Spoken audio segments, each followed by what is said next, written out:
नमस्कार दोस्तों, भारतीय राज्य व्यवस्था का ये है लेक्चर 6 और हम पढ़ रहे हैं भारतीय संविधान का भाग 3 और इस भाग 3 में है हमारे मौलिक अधिकार। आज हम पढ़ेंगे स्वतंत्रता का अधिकार, राइट टू फ्रीडम। इससे पहले जो कल हमारा लेक्चर आया था उसमें हमने पढ़ाया था आपको समता यानी समानता का अधिकार, जो था अनुच्छेद 14 से लेकर अनुच्छेद 18 तक। ये है राइट टू फ्रीडम, स्वतंत्रता का अधिकार, अनुच्छेद 19 से लेकर अनुच्छेद 22 तक। कुल 4 अनुच्छेद हैं। एक एक अनुच्छेद को बहुत ही डिटेल से पढ़ेंगे। आप हमारी वीडियो के साथ बने रहिए आखिर तक, आपको ये कंसेप्ट स्वतंत्रता के अधिकार का क्लियर हो जाएगा। तो चलिए शुरू करते हैं मेरे साथ। मेरा नाम है राहुल त्यागी, आप देख रहे हैं हमारे YouTube channel target civil service. देखिए दोस्तों, ये है स्वतंत्रता का अधिकार, अनुच्छेद 19 से लेकर 22 तक। अनुच्छेद 19 क्या कहता है?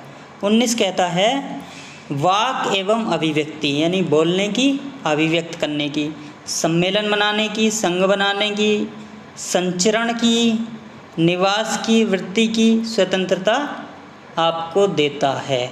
अनुच्छेद 20 अपराधों के लिए दोष सिद्धि के संबंध में संरक्षण देता है। अपराधों के लिए मतलब अपराधी भी है कोई, उसको भी कुछ संरक्षण मिले हुए हैं। 21 कहता है प्राण एवं दैहिक स्वतंत्रता का अधिकार, जो बहुत इम्पोर्टेंट है। 22 में है कुछ दशाओं में गिरफ्तारी एवं निरोध से संरक्षण। अब इनकी डिटेल क्या है, ये टेक्निकल वर्ड हैं, हो सकता है आपके समझ में ना आए हों। मैं एक एक अनुच्छेद को बहुत ही अच्छे तरीके से डिस्क्राइब करूँगा आपके सामने। तो देखिए, एक चीज़ पहले मैं आपको बता देता हूँ। अनुच्छेद 19 पर जाने से पहले मैं आपको एक चीज़ बता देता हूँ। जो मौलिक अधिकारों में सबसे, मैं मानता हूँ सबसे बड़ा अधिकार, या ये कहिए कि सबसे इम्पोर्टेंट अगर कोई अधिकार है, कि मौलिक अधिकारों में जो सबसे इम्पोर्टेंट अधिकार है वो मेरे हिसाब से स्वतंत्रता का अधिकार है। और स्वतंत्रता के अधिकार में भी जो 4 आर्टिकल हैं उसमें सबसे इम्पोर्टेंट आर्टिकल 19 ही है। एक चीज़ और समझ लीजिए कि जो स्वतंत्रता है और जो दूसरा शब्द है एक राज्य की शक्ति, राज्य के अधिकार, इन दोनों में एक बैलेंस होना ज़रूरी है। देखिए, जब आप शासन व्यवस्था पढ़ते हैं किसी भी देश की, तो शासन व्यवस्था की शुरुआत ही यहाँ से होती है कि जो स्टेट है, जो राज्य है, राज्य का मतलब समझ रहे हैं, मैं देश की बात कर रहा हूँ, और जो उसमें रहने वाले नागरिक हैं यानी जो सिटीजन हैं, उनके बीच में जो रिलेशन बनता है वो इसी पर बनता है। सिटीजन को क्या चाहिए? सिटीजन को चाहिए फ्रीडम यानी स्वतंत्रता, आज़ादी। स्टेट को क्या चाहिए? स्टेट को चाहिए पावर यानी कि शक्ति। अगर स्टेट कमज़ोर होगा, उसके पास पावर नहीं होगी, तो वो लंबे समय तक व्यवस्थित नहीं रह पाएगा, वो टूट जाएगा, उसमें विद्रोह हो जाएंगे। लेकिन दूसरी तरफ अगर सिटीजन यानी नागरिक, उसके पास स्वतंत्रता नहीं होगी, फ्रीडम नहीं होगी, आज़ादी नहीं होगी, तो वह गरिमापूर्ण जीवन नहीं जी सकता। क्योंकि जैसे जैसे स्टेट की पावर बढ़ती है वैसे वैसे उस नागरिक की जो फ्रीडम है वो कम होती चली जाती। तो चलिए अब हम पढ़ते हैं अनुच्छेद 19। देखिए, अनुच्छेद 19 को समझ लीजिए, बहुत इम्पोर्टेंट है।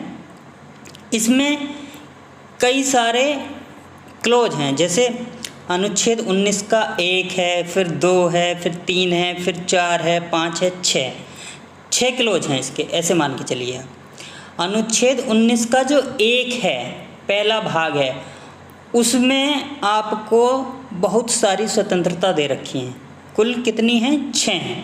6 प्रकार की स्वतंत्रता दे रखी है। जबकि इसके जो और भाग हैं, अनुच्छेद 19 का भाग 2, 3, 4, 5, 6, इनमें सब में जो भाग 1 में स्वतंत्रता दी गई हैं उन पर प्रतिबंध लगाने की बात की गई है। यानी कि ये जो स्वतंत्रता हैं, जो 6 स्वतंत्रता अनुच्छेद 19 का भाग 1 देता है, ये एब्सोल्यूट नहीं है, यानी ये बाध्यकारी नहीं है कि ये हमें मिलेंगी ही मिलेंगी, इन पे कोई रोक नहीं है। इन पे रोक लगाई जा सकती है राज्य के द्वारा, किस परिस्थिति में, किस आधार पर लगेगी, वो इनमें दे रखा है अनुच्छेद 19 के 2 में, 3 में, 4 में, 5 में, 6 में। तो पहले हम एक एक करके स्वतंत्रताओं की बात करते हैं, फिर हम देखते हैं कि किन आधारों पर इनको छीना जा सकता है। और देखिए, ये अनुच्छेद 19 वही अनुच्छेद है जब कभी राष्ट्रीय आपात की घोषणा होती है तो ये अनुच्छेद सबसे पहले निलंबित होता है। राष्ट्रीय आपात की घोषणा के साथ ही राष्ट्रीय आपात की घोषणा होती है अनुच्छेद 352 के तहत, और ये 358 के तहत ऑटोमेटिक ही निलंबित हो जाता है। ये सबसे महत्वपूर्ण भी है और सबसे पहले इसको निलंबित भी होना पड़ता है राष्ट्रीय आपात के समय। तो इसलिए मैं कह रहा हूँ कि ये एब्सोल्यूट नहीं है, ये जो फ्रीडम है ये हमसे वापस ली जा सकती हैं कुछ आधारों पर। तो पहली है, सभी नागरिकों को वाक एवं अभिव्यक्ति, दो शब्द हैं, वाक अभिव्यक्ति, बोलने की और अभिव्यक्त करने की आज़ादी देता है, स्वतंत्रता देता है। तो देखिए इन शब्दों का बहुत ही व्यापक अर्थ है। बोलने की स्वतंत्रता वो तो चलो ठीक है, हम मुँह से बोलें, लेकिन अभिव्यक्ति की स्वतंत्रता, अभिव्यक्ति शब्द में बहुत सारी चीज़ें आ जाती हैं।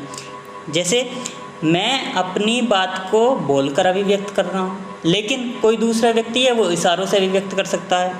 कोई चुप रहकर भी अपनी बात को अभिव्यक्त कर सकता है।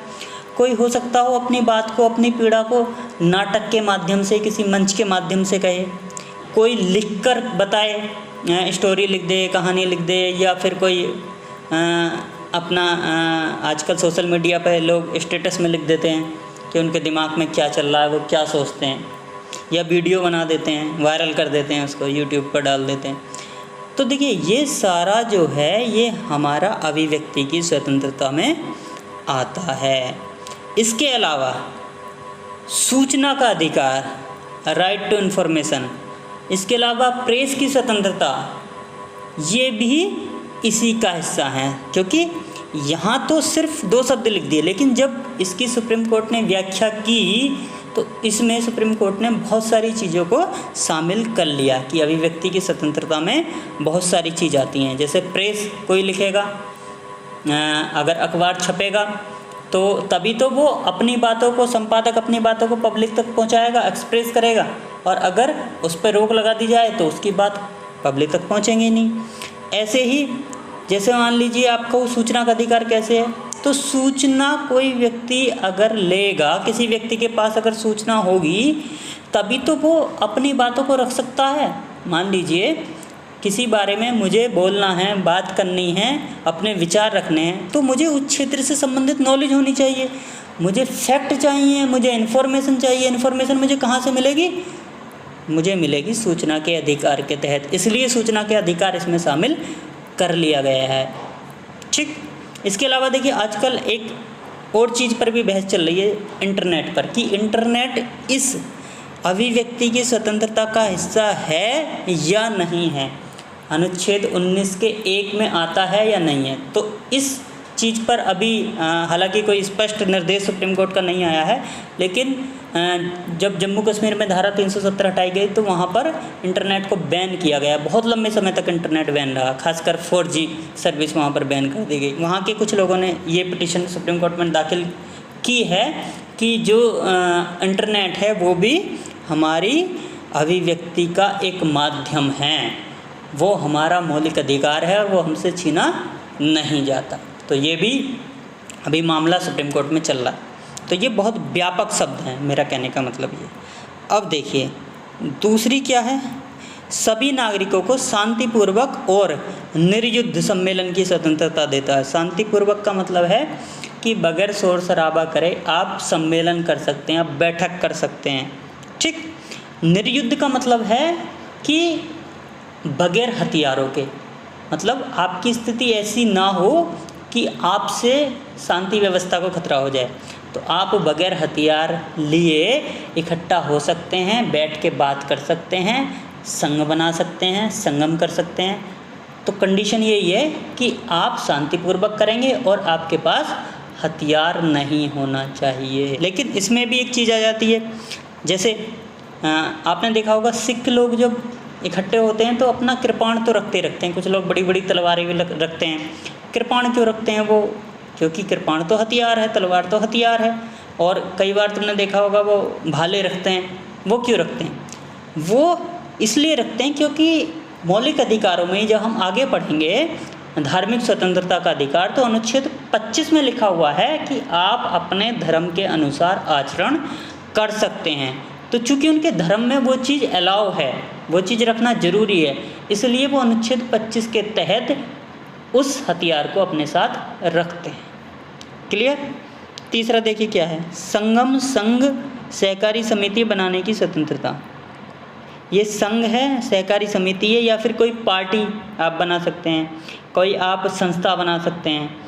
तो ये सारी अधिकार भी, स्वतंत्रता भी इस चीज़ की आपको मिलती है अनुच्छेद 19 के 3 से। ठीक। आप कोई भी, आप अपने विचारों को लेकर कोई एक रजिस्टर्ड पार्टी बना लें, उसका प्रचार प्रसार भी कर सकते हैं फिर। और अगली जो बात है वो यही है कि भारत के राज्य क्षेत्र में कहीं भी आवाज़ संचरण की स्वतंत्रता आपको दी जाती है, यानी भारत राज्य क्षेत्र में आप कहीं भी जा सकते हैं और घूम सकते हैं, आपको रोका नहीं जाएगा। इसके बाद है 5वां, भारत के राज्य क्षेत्र के किसी भी भाग में आप अधिवास कर सकते हैं, मतलब निवास कर सकते हैं या वहाँ पर जाकर बस सकते हैं, इस चीज़ की स्वतंत्रता है। 6ठा है, कोई वृत्ति यानी व्यापार या कारोबार आप भारत में कहीं भी जाकर कर सकते हैं। तो ये 6 प्रकार की स्वतंत्रता हैं। एक बार मैं फटाफट सबको रिवाइज कर देता हूँ।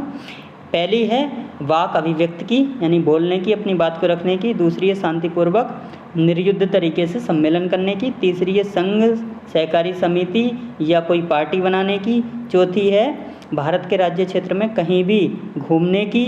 5वीं है किसी भी भाग में निवास करने की, बस जाने की। और 6ठी है कोई भी वृत्ति यानी कारोबार करने की स्वतंत्रता। अब देखिए, ये तो स्वतंत्रता हमें मिल गई, 6 मिल गई। एक और थी संपत्ति का अधिकार।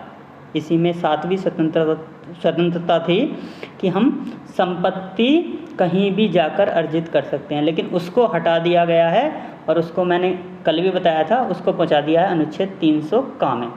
ठीक है। अब देखिए इन पर जो प्रतिबंध हैं वो कैसे लगेंगे।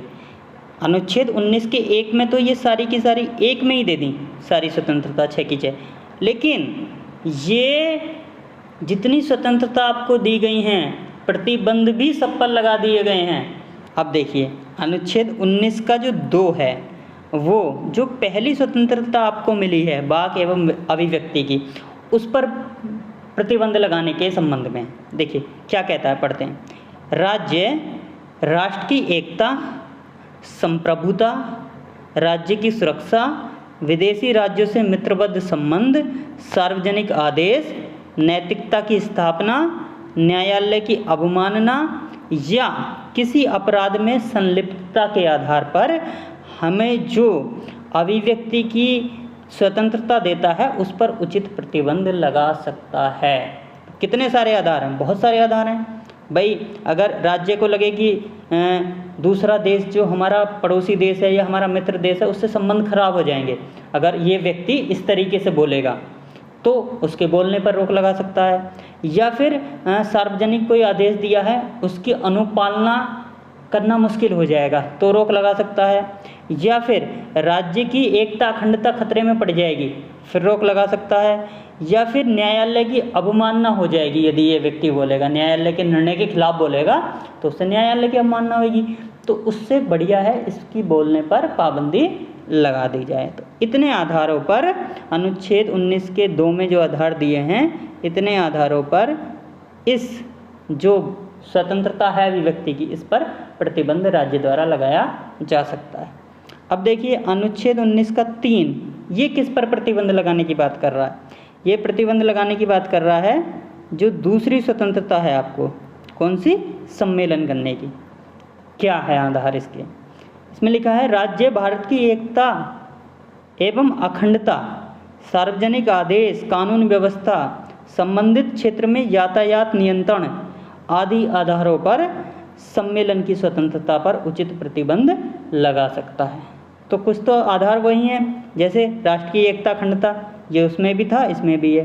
सार्वजनिक आदेश भी उसमें था, इसमें भी है। कानून व्यवस्था का हवाला उसमें भी दिया हुआ है, इसमें भी दिया हुआ है। लेकिन एक चीज़ बढ़ गई, संबंधित क्षेत्र में यातायात नियंत्रण, इसको भी आधार बनाया जा सकता है। यदि मान लीजिए आप कह रहे हैं कि यहाँ हम बहुत बड़ा सम्मेलन करने जा रहे हैं, हमारे 10,000 लोगों की गैदरिंग हो रखी है, होनी है, और सरकार को ये लगे, राज्य को ये लगे, प्रशासन को ये लगे कि इससे इतने लोगों के आने से ये सारा ब्लॉक हो जाएगा, ये रास्ते बंद हो जाएंगे, स्कूल में जाने वाले बच्चों को समस्या हो सकती है, सुबह ड्यूटी पर जाने वाले कर्मचारियों को समस्या हो सकती है, तो इस आधार पर भी वो उस सम्मेलन पर रोक लगा सकता है। अब देखिए अनुच्छेद 19 का 4 किस चीज़ पर रोक लगाएगा? 19 का 4 रोक लगाएगा जो हमारे तीसरे नंबर की स्वतंत्रता है, संघ बनाने की या सहकारी समिति बनाने की या कोई पार्टी बनाने की, इस पर रोक लगाएगा ये तीसरे नंबर। ठीक है, ये क्या कह रहा है, इसके क्या आधार हैं? ये कहता है राज्य भारत की एकता, संप्रभुता, सार्वजनिक आदेश, नैतिकता के आधार पर संगम या संघ बनाने की स्वतंत्रता पर उचित प्रतिबंध लगा सकता है। तो इसमें भी लगभग वही आधार हैं, एकता है, अखंडता है, संप्रभुता है, या एक शब्द नया जोड़ दिया नैतिकता। नैतिकता के आधार पर भी रोक लगा सकता है राज्य, किस पर? सहकारी समिति, संघ बनाने, पार्टी बनाने पर। ठीक है, अब देखिए जो ये 19 का 5 है, ये 2 चीज़ों पर रोक लगाएगा, 2 स्वतंत्रताओं पर रोक लगाएगा। 1, 2, 3 पर तो लग गई, चौथी और 5वीं पर एक ही आधार है इसमें। चौथा कौन सा है? चौथा है भारत के राज्य क्षेत्र में अबाध संचरण की स्वतंत्रता, यानी आप कहीं भी जा सकते हो, कहीं भी घूम सकते हो। और 5वां है भारत के राज्य क्षेत्र के किसी भी भाग में बस जाने की यानी निवास करने की स्वतंत्रता। इन दोनों पर ये अनुच्छेद 19 का 5 रोक लगाता है। और इसके जो आधार हैं बहुत स्पष्ट हैं, सिर्फ 2 आधार हैं। वो क्या हैं? अनुसूचित जनजाति या आम लोगों के हितों में, या तो आम लोगों का हित जुड़ा हो उससे, या फिर सबसे बड़ा आधार है अनुसूचित जनजाति की सुरक्षा। इस आधार पर अबाध संचरण पर और निवास के अधिकार की जो स्वतंत्रता है उस पर राज्य उचित प्रतिबंध लगा सकता है। जैसे मान लो मैं आपको एग्जाम्पल देता हूँ, कुछ ऐसे क्षेत्र हैं हमारे देश में, जैसे आप अंडमान निकोबार द्वीप समूह के बारे में जानते हैं, वहाँ पर कुछ जनजातीय लोग रहते हैं और वो पसंद नहीं करते हैं बाहरी दुनिया से मिलना। तो वहाँ पर कुछ इलाके ऐसे हैं जिन पर जाने पर प्रतिबंध लगा रखा है सरकार ने। अब आप कहोगे कि ये तो भारत के राज्य क्षेत्र का हिस्सा है और हमें तो ये स्वतंत्रता मिली हुई है, हम तो जाएंगे घूमेंगे सब में, लेकिन इस पर रोक लगी है अनुच्छेद 19 के 5 के तहत कि आप वहाँ नहीं जा सकते क्योंकि जनजातियों की सुरक्षा खतरे में पड़ जाएगी। और दूसरा भी यही है कि आप कहें कि मैं तो वहीं जाके बसूँगा, उन्हीं के बीच में रहूँगा, तो इस आधार पर आपकी ये जो बसने की स्वतंत्रता है, कहीं भी निवास करने की स्वतंत्रता है, इस पर भी प्रतिबंध लगाया जा सकता है क्योंकि जनजातियों को आपसे खतरा है। या फिर भले से उल्टा हो जाए, आपको उनसे खतरा हो जाए क्योंकि वो मार देते हैं, वो डरते नहीं हैं, फिर वो तीर चला देते हैं। ठीक है, अब देखिए जो छठा है 19 का 6, ये किस पर रोक लगाता है? देखिए हमारी एक स्वतंत्रता बची है, उसी पर लगाएगा। कौन सी है? ये वाली लास्ट। कोई व्यक्ति कहीं भी व्यापार या कारोबार कर सकता है, ये हमें स्वतंत्रता मिली है 19 के 1 के तहत। लेकिन यदि राज्य चाहे तो सार्वजनिक हित में, एक आधार है सार्वजनिक हित में, इस पर रोक लगा सकता है, इस पर उचित प्रतिबंध लगा सकता है। ठीक है, क्लियर हो गया? अनुच्छेद 19 सबसे इम्पोर्टेंट है, सबसे जटिल भी है। हालांकि इस तरीके से टुकड़ों में जैसे मैंने बताया आप याद करोगे तो आसानी से याद हो जाएगा। एक और तरीका, वैसे मैं इन चीज़ों पर विश्वास नहीं करता कि ट्रिक बताओ, क्योंकि आप यदि पूरी चीज़ को डिटेल में पढ़ेंगे तो अपने आप याद हो जाएगा, कंसेप्ट क्लियर हो जाएगा, याद भी हो जाएगा। लेकिन फिर भी मैं बता देता हूँ, अगर ये चीज़ें ऐसे क्रम से याद ना रहें, क्योंकि इनका क्रम पूछ लेता है कई बार कि पहले नंबर पे कौन सी है, दूसरे नंबर पे कौन सी है, तीसरे नंबर पर कौन सी है। तो 6 हैं, 6 का एक क्रम याद करने का मैं छोटा सा तरीका बता दूं।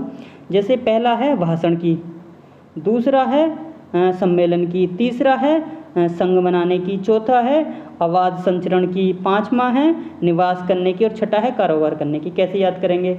ऐसे याद करेंगे, मान लीजिए एक व्यक्ति है ए और वो बहुत अच्छा वक्ता है, उसने कोई वीडियो बनाई, वीडियो बना के यूट्यूब पे डाल दी, उसकी वीडियो वायरल हो गई, उसके कुछ अपने विचार हैं जो बहुत अच्छे लगे लोगों को, लोगों ने उनको बहुत पसंद करा।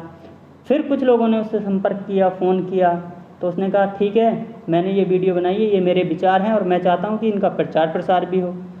तो लोगों ने कहा कि ठीक है भाई, हम आपसे मिलना चाहते हैं, एक ऐसा कीजिए सम्मेलन कर लीजिए, वहाँ हम सब लोग आएंगे, आपसे मिलेंगे, फिर बाद में बात करेंगे कि हम और क्या कर सकते हैं इन चीज़ों को लेकर। उसने कहा ठीक है, तो उसने क्या किया, सबसे पहले अपने वीडियो बनाकर डाली, ये हो गया उसकी अभिव्यक्ति, यानी उसने भाषण दिया, लोगों को पसंद आया, लोग इकट्ठा हो गए, एक सम्मेलन कर लिया, ठीक। तो ये दूसरी स्वतंत्रता हो गई सम्मेलन की। फिर उन्होंने कहा कि ठीक है भाई, अच्छी बात है, तुम्हारी बातें बहुत अच्छी हैं, इन चीज़ों का प्रचार प्रसार होना चाहिए, ऐसा करते हैं एक संस्था बना लेते हैं, एक पार्टी बना लेते हैं। तो एक पार्टी बन गई, रजिस्ट्रेशन करा लिया। तो ये तीसरी चीज़ हो गई भाई। सबसे पहले भाषण हुआ, अभिव्यक्ति हुई, भले से वो वीडियो के माध्यम से हुई, फिर सम्मेलन हुआ, फिर तीसरा पार्टी बन गई। अब उसने कहा कि ठीक है, अब एक काम करते हैं, पूरे देश में इसका प्रचार प्रसार करना है। तो कुछ लोगों को उसने 4-6 लोगों को उन बातों का प्रचार करने के लिए भेज दिया, उस पार्टी का प्रचार करने के लिए भेज दिया जो उन्होंने बनाई है। तो ये हो गया, अब वो पूरे भारत में इधर से उधर तक जाएंगे प्रचार करने के लिए। ये हो गया संचरण, पूरे भारत में कहीं भी आना जाना, ठीक। ये हो गई हमारी 5वीं स्वतंत्रता, 4थी स्वतंत्रता, सॉरी। अब देखिए, वो लोग गए, उन्होंने इधर उधर बहुत सारी जगह इन बातों को रखा, लेकिन लोग उसमें इंटरेस्टेड नहीं है, लोगों ने ज़्यादा ध्यान नहीं दिया। अब वो हार थक के फिर एक जगह जाके रुक गए, यानी उन्होंने निवास कर लिया। तो ये आपकी हो गई 5वीं स्वतंत्रता। उसके बाद फिर वहाँ पर 4 दिन आराम करने के बाद उन्होंने कहा चलो अब वापस चलते हैं, कोई फ़ायदा नहीं है इस पार्टी वार्टी में, और कोई लोग पसंद नहीं कर रहे, कोई हमारी बातों को नहीं सुनना। वो वापस आ रहे हैं, लेकिन उन्होंने सोचा यार जब यहाँ तक आए हैं तो चलो यहाँ से कुछ बिजनेस कर लेते हैं। वहाँ कोई चीज़ सस्ती मिल रही है, मान लो वो केरल पहुँच गए प्रचार प्रसार करने, केरल में उन्हें मसाले सस्ते मिले, वो मसाले लेके चल दिए कि चलो अपने उधर जाके बेच लेंगे, कुछ पैसे ही मिल जाएंगे। बहुत समय बर्बाद हो गया इस नेता के चक्कर में। तो ये हो गया उनकी 6ठी स्वतंत्रता। कौन सी? कारोबार की, बिजनेस की, कहीं भी कोई भी व्यक्ति कारोबार कर सकता है। तो इस तरीके से एक कहानी बना लो काल्पनिक अपने दिमाग में रखने के लिए कि पहले नंबर पे आएगी हमारी भाषण अभिव्यक्ति की, दूसरे नंबर पे आएगी सम्मेलन करने की, तीसरे नंबर पर आएगी संघ बनाने या पार्टी बनाने की, चौथे नंबर पर आएगी पूरे भारत में आवाज़ संचरण करने की, घूमने की, और 5वें नंबर पर आएगी निवास करने की या अधिवास करने की, और 6ठे नंबर पर आएगी कारोबार करने की। इस तरीके से आप चीज़ों को समझ सकते हैं और आपके दिमाग में ये आसानी से लंबे समय तक रह सकती हैं। चलिए अब चलते हैं अगले अनुच्छेद पर। अनुच्छेद 20। अनुच्छेद 20 में है अपराधों के लिए दोष सिद्धि के संबंध में संरक्षण। यदि कोई अपराधी है तो उसको भी कुछ संरक्षण मिले हुए हैं। क्या क्या संरक्षण है? सबसे पहले देखिए 3 तरह के संरक्षण हैं, इसमें 3 बातें कही गई हैं, इसके 3 ही क्लॉज हैं, 20 का 1, 20 का 2, 20 का 3। 20 के 1 में ये कहा गया है किसी व्यक्ति को तब तक दोषी नहीं माना जाएगा जब तक कि उसका कृत्य, मतलब जो उसने किया है, वो किसी विधि में अपराध के रूप में वर्णित ना हो। इसके साथ साथ एक बात और कही है इसी में कि उस व्यक्ति को जो उसने अपराध किया है उसके लिए वही सजा दी जाएगी जो जिस समय अपराध हुआ उस समय विधि में वर्णित थी। इसका मतलब समझ लीजिए।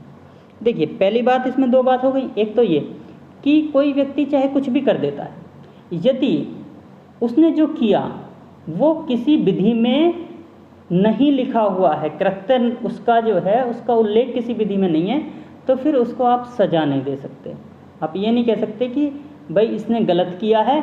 अगर आप कहोगे इसने गलत किया है, इसको सज़ा मिलनी चाहिए, तो जज आपसे पूछेगा कि बताओ किस कानून में लिखा है कि ये चीज़ गलत है जो इसने की है।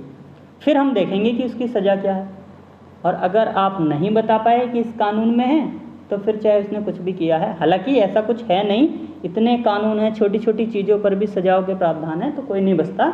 आप ये मत सोचिए कि बच जाएंगे गलत काम करके, लेकिन ये लिखा हुआ है। दूसरी बात जो सबसे इम्पोर्टेंट है वो ये है कि यदि मान लो किसी व्यक्ति ने चोरी की, और चोरी की 2 साल पहले, और उस समय चोरी के लिए आईपीसी में एक सज़ा थी 2 साल की, मैक्सिमम 2 साल की सज़ा हो सकती है अगर किसी पर चोरी का इल्ज़ाम सिद्ध होता है, तो उसे 2 साल की ही सज़ा मिलेगी। ये नहीं है कि आज आईपीसी में बदलाव करके संसद ने लिख दी है सज़ा 10 साल की, तो उसे 10 साल की सज़ा दे सकते हैं आप? नहीं दे सकते, क्योंकि उसने जब चोरी की थी उस समय सज़ा जो थी वो 2 साल की थी, तो उसको 2 साल की ही सज़ा मिलेगी। नया कानून बनाकर आप पीछे से लागू नहीं कर सकते। इसका कहने का मतलब इतना। दूसरा प्रावधान क्या है? दूसरा प्रावधान ये है कि किसी व्यक्ति को एक ही अपराध के लिए एक से अधिक बार दंडित नहीं किया जा सकता है। इसका मतलब क्या है? इसका मतलब ये है कि मान लो किसी व्यक्ति ने कोई अपराध कर दिया और उसका अपराध ऐसा है जिसके लिए 10 साल की सज़ा है। 10 साल की सज़ा है मतलब कि उसका अपराध उस योग्य है, मैक्सिमम आप उसको 10 साल की सज़ा दे सकते हैं, इससे ज़्यादा की नहीं दे सकते। अब उसका ट्रायल चल रहा है बहुत लंबे समय तक, जेल में तो वो चला गया लेकिन उसकी जमानत नहीं हुई। अब वो जेल में है, बहुत दिनों तक ट्रायल चलता रहा। उसके बाद फिर मान लीजिए उसकी सज़ा हुई 5-6 साल बाद। सज़ा जो हुई वो सज़ा से वो संतुष्ट नहीं है, उसको लग रहा है ज़्यादा हो गई, इतनी नहीं होनी चाहिए। वो चला गया ऊपर, मान लो वो हाई कोर्ट चला गया अपने मामले को लेकर, उसने हाई कोर्ट में अपील कर दी। हाई कोर्ट में भी चलता रहा मामला, चलता रहा। इसी तरीके से 4-5 साल वहाँ लग गए, यानी कि कुल मिलाकर 12 साल हो गए। और 12 साल बाद हाई कोर्ट कहता है कि हाँ ठीक है, पहले जो इसको 10 साल की सज़ा हुई थी वो ज़्यादा थी, 8 साल की दे दो। अब 12 साल से वो ऑलरेडी जेल में बंद है, 8 साल की सज़ा उसको आप और दे रहे हैं, तो ये हो गया, इसी को कहेंगे हम कि एक अपराध के लिए 2 सज़ा हो गई। पहले से उसको 12 साल की सज़ा मिल चुकी है, अब उसको 8 साल की सज़ा दोबारा से नहीं दी जाएगी, उसको छोड़ दिया जाएगा, उसको बरी कर दिया जाएगा। और बहुत मामले ऐसे हुए हैं कि फांसी को भी रोक दिया गया है। क्यों? क्योंकि फांसी तक पहुँचते प्रक्रिया इतनी लंबी है भारत में कि पता चला उसको 20 साल हो गए, 25 साल हो गए, 30 साल हो गए और उसने पूरी ज़िंदगी जेल में निकाल दी। फांसी आज होगी, कल होगी, परसों होगी। अब वो अपील कर सकता है कि देखिए मुझे फांसी की सज़ा 30 साल पहले होनी थी, जो अब हो रही है, अब फाइनल हो रही है, तो मैं पहले से ही फांसी के बराबर सज़ा मैं झेल चुका हूँ, तो अब मुझे दोबारा सज़ा नहीं होनी चाहिए। अगर होती है तो ये हो जाएगी एक अपराध के लिए दोहरी सज़ा। तीसरा क्या है? देखिए तीसरा है किसी अपराध के लिए किसी अभियुक्त को उसके स्वयं के खिलाफ साक्षी होने के लिए यानी गवाही देने के लिए बाध्य नहीं किया जा सकता। इसका मतलब क्या है? इसका मतलब ये है कि यदि किसी व्यक्ति ने अपराध किया है और पुलिस के हाथ कोई सबूत नहीं लग रहा, पुलिस को कोई गवाह भी नहीं मिल रहा ताकि सिद्ध कर सके कि यही अपराधी है, तो पुलिस उसी को टॉर्चर करना शुरू कर देती है। कई बार आपने देखा होगा 3rd डिग्री दे दी, 4th डिग्री दे दी, ताकि वो खुद मान ले कि हाँ मैंने ही ये अपराध किया। तो इस तरीके से आप किसी को टॉर्चर नहीं कर सकते, आप उसी के खिलाफ उसी को साक्षी नहीं बना सकते। कई बार बहुत सारे टेस्ट होते हैं, नार्को टेस्ट करते हैं पुलिस वाले, और लाई डिटेक्टर टेस्ट होता है कि झूठ को पकड़ने की मशीन है, उससे पता चल जाएगा। तो इन चीज़ों पर भी सुप्रीम कोर्ट ने आज की तारीख में रोक लगा रखी है। कोई ज़्यादा ही संवेदनशील मामला है, कोई मान लीजिए आतंकवादी टाइप का आदमी है, तो उसका कर सकते हैं, कोर्ट की परमिशन से होगा वो भी, वैसे आप नहीं कर सकते। आप ज़बरदस्ती किसी पर दबाव नहीं डाल सकते कि हाँ भाई कबूल करो आपने ही ये कृत्य किया है। ठीक है, तो ये 3 चीज़ें हैं, तीनों इम्पोर्टेंट हैं, आपको पता होनी चाहिए। चलते हैं अगले अनुच्छेद की तरफ। अनुच्छेद 21 क्या कह रहा है? 21 बहुत इम्पोर्टेंट अनुच्छेद है और बहुत ही व्यापक है। इसमें छोटा लिखा है लेकिन इसका दायरा बहुत बड़ा है। ये कहता है, एक्चुअली 21 अलग अनुच्छेद है, 21A अलग अनुच्छेद है। इसमें मैं 21A की भी बात करूंगा जो बाद में जोड़ा गया है 86वें संविधान संशोधन के द्वारा 2002 में। पहले आप 21 को देख लीजिए जो मूल संविधान में था। इसमें लिखा है कि किसी व्यक्ति को उसके प्राण या दैहिक स्वतंत्रता से विधि द्वारा स्थापित प्रक्रिया के अनुसार ही वंचित किया जा सकता है, अन्यथा नहीं। इसका मतलब क्या है कि व्यक्ति को जीने का अधिकार है, उसका जीवन आप छीन नहीं सकते। सिर्फ एक कंडीशन में छीन सकते हैं, जब उस पर कोई ऐसा दोष सिद्ध हो जाए जिसके लिए जीवन छीनने का पनिशमेंट हो, और वो भी जो विधि द्वारा स्थापित प्रक्रिया है। इसका मतलब है जो हमारे कानून में प्रक्रिया लिखी गई है उसी के तरीके से आप उसका जीवन, उसकी जो है दैहिक स्वतंत्रता या प्राणों की स्वतंत्रता छीन सकते हैं। मतलब फांसी की प्रक्रिया है तो फांसी देकर ही आप उसको मार सकते हैं। ये नहीं है कि फांसी तो हो ही गई, चलो अब कौन फंदा बनाएगा, जल्लाद है नहीं, जल्लाद को कौन ढूंढेगा, कहाँ से लाएंगे, कौन इतनी व्यवस्था करता है, चलो गोली मार दो, काम ख़त्म, 50 रुपये की गोली मार के ख़त्म कर देते काम। ऐसा नहीं हो सकता। और ये बहुत व्यापक है। इसकी कई बार सुप्रीम कोर्ट ने व्याख्या की है कि इसमें बहुत सारी चीज़ें हैं, खाली जीने का अधिकार नहीं है। जीने के लिए तो कोई भी जी सकता है। मान लीजिए कोई भिखारी है, वो भी जी रहा है। कोई अगर अनाथालय में पड़ा हुआ है, कोई वृद्धाश्रम में पड़ा हुआ है, वो भी जी रहा है। गरिमापूर्ण जीवन जीना, इसके अनुसार ये अनुच्छेद कहता है कि व्यक्ति को गरिमापूर्ण जीवन जीने का अधिकार है। यानी कि जीने के लिए उसे जो आवश्यक तत्व हैं वो मिलने चाहिए, जैसे शुद्ध हवा, शुद्ध जल, उचित शुद्ध पर्यावरण। ये सारी चीज़ें उसकी इसी स्वतंत्रता में निहित हैं जो उसको मिली है अनुच्छेद 21 के तहत, जिसमें है प्राण एवं दैहिक स्वतंत्रता का अधिकार। देखिए एक मामला है सुप्रीम कोर्ट का, उसको मैं बता देता हूँ जिससे रिलेटेड है। ये है मेनका गांधी का वाद है। मेनका गांधी बनाम भारत संघ। मेनका गांधी वही हैं जो इस समय भारतीय जनता पार्टी में शामिल हैं और पिछले कार्यकाल में नरेंद्र मोदी के वो मंत्री भी रही थी, कैबिनेट मंत्री। देखिए ये बात है 1978 की। 1978 में सुप्रीम कोर्ट में एक मामला गया था और कहानी ऐसी थी कि मेनका गांधी का 1977 में पासपोर्ट जब्त कर लिया। जनता पार्टी की सरकार थी उस समय। आपको पता होगा अगर आपने हिस्ट्री पढ़ी है तो इमरजेंसी ख़त्म हुई थी 1977 में। सरकार बनी मोरारजी देसाई के नेतृत्व में जनता पार्टी की, और जनता पार्टी की सरकार ने एक पासपोर्ट अधिनियम हमारे यहाँ चलता है, उसके तहत पासपोर्ट जब्त कर लिया मेनका गांधी का, ताकि वो विदेश ना जा सके।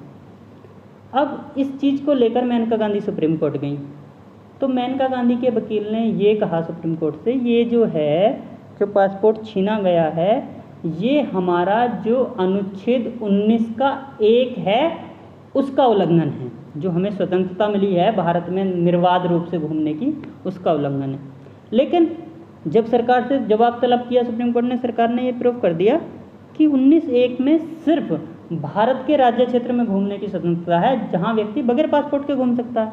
पासपोर्ट तो विदेश के लिए चाहिए और विदेश में जाने की स्वतंत्रता 19(1) नहीं देता। ये बात भी बिल्कुल सही थी। तो फिर सुप्रीम कोर्ट ने ये कहा कि नहीं ठीक है, चलो 19 का तो नहीं है, लेकिन ये 21 का उल्लंघन जरूर है, क्योंकि अनुच्छेद 21 बहुत व्यापक है और इसमें कहीं भी आने जाने की स्वतंत्रता भी निहित है। यदि कोई व्यक्ति विदेश जाना चाहता है और उसको आप नहीं जाने दे रहे तो ये उसका गरिमापूर्ण जीवन नहीं हुआ। इसलिए मेनका गांधी के पक्ष में सुप्रीम कोर्ट ने ये डिसीजन दिया, जो बहुत फेमस हुआ आगे चलकर, और इसमें बहुत सारी नई नई चीज़ें निकल कर आई कि ये अनुच्छेद 21 में ये भी शामिल है, ये भी शामिल है, ये भी शामिल है।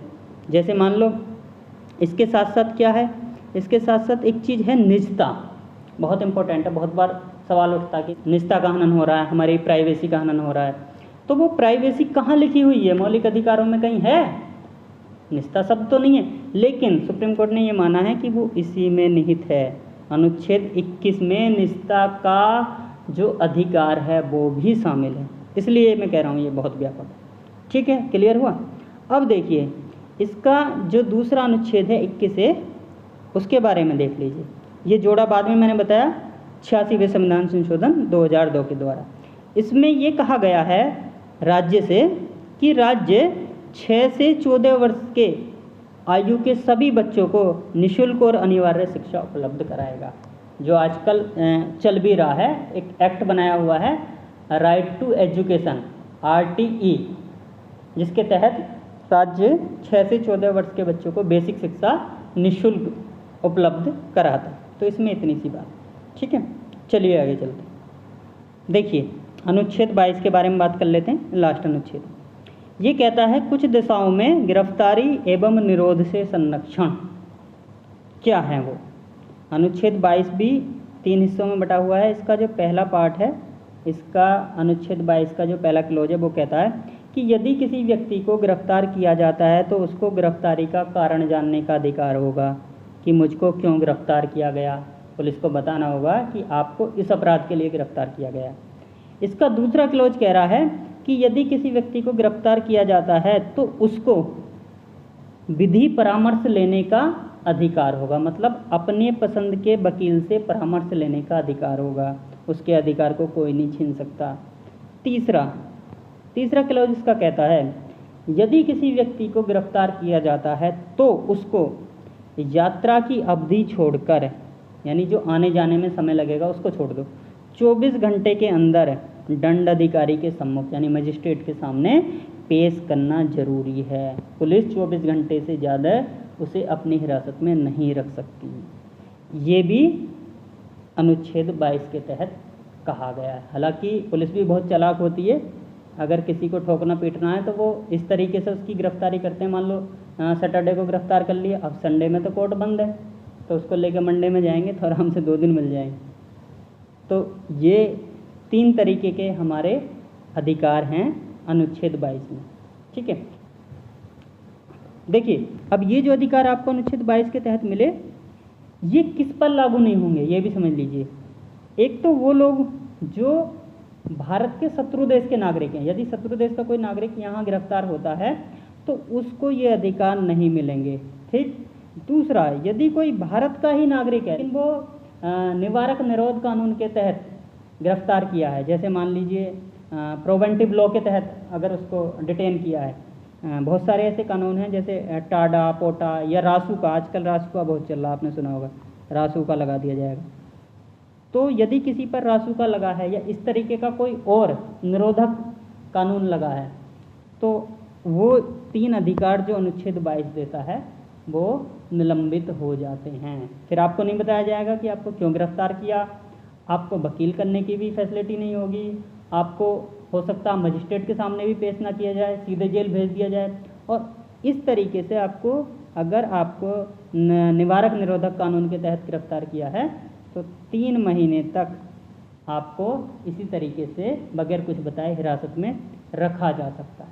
यदि 3 महीने के बाद रखना है तो फिर एक सलाहकार बोर्ड बनाना पड़ेगा और उस बोर्ड में हाई कोर्ट के या तो जज होंगे या फिर हाई कोर्ट के जज की जो योग्यता रखने वाले लोग होंगे, उस लेवल के लोग होंगे, और वो यदि ये सलाह देते हैं कि हाँ इस व्यक्ति को डिटेन करना ज़रूरी है, अगर इसको छोड़ा जाएगा तो ये कानून व्यवस्था को बिगाड़ सकता है, तो उसको फिर आगे 3 महीने के लिए फिर से उसको आगे बढ़ाया जा सकता है, डिटेन किया जा सकता है। तो क्लियर हुआ?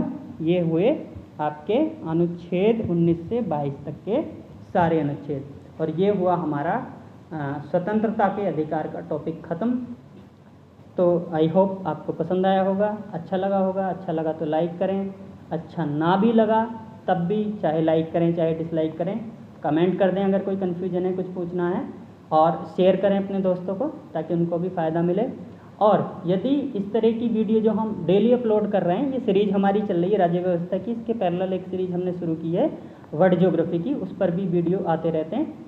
तो अगर कंटिन्यू वीडियो देखने हैं और सबसे पहले वीडियो देखने हैं तो आप चैनल को प्लीज़ सब्सक्राइब कर लें ताकि आप हमारे साथ पूरी तरीके से जुड़ सकें, क्योंकि अगर आप सब्सक्राइब करेंगे तो हमें भी मोटिवेशन मिलता है कि हाँ हमारे सब्सक्राइबर बढ़ रहे हैं, हम भी मेहनत से लगते हैं वीडियो बनाने।